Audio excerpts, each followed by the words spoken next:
দেওয়া, আমি আল্লাহর পক্ষ থেকে তোমাদের দেওয়া রিজিক যে পশুটি আছে, এই পশুটি আল্লাহর জন্য কুরবানি করো। তোমরা এই পশু থেকে খাও এবং ফকিরদেরকেও খাওয়াও, গরিব মিসকিনদেরকেও খাওয়াও। একা একা খাইলে হবে না।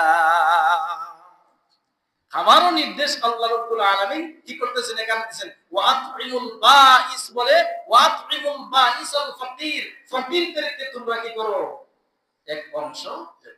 তাহলে সবাই তো সংক্ষিপ্ত সংক্ষিপ্ত সময় কি ইতিহাস বয়ান করবো, 3-4 ঘন্টার ইতিহাস তো সামান্য সার নির্যাস করলাম। এবার আসুন কুরবানি সম্পর্কে, যেহেতু আগামী জুমা আছে, মাসলা মাসাইল বলবো, সুতরাং জাস্ট সংক্ষেপে কুরবানির কিছু মাসলা মাসাইল পেশ করতেছে। কুরবানির জন্তু তো কিনবেন, কি পরিমাণ কি রূপ এক গঠনওয়ালা জন্তু কিনবেন, এগুলার দরকার জানার দরকার আছে না নাই?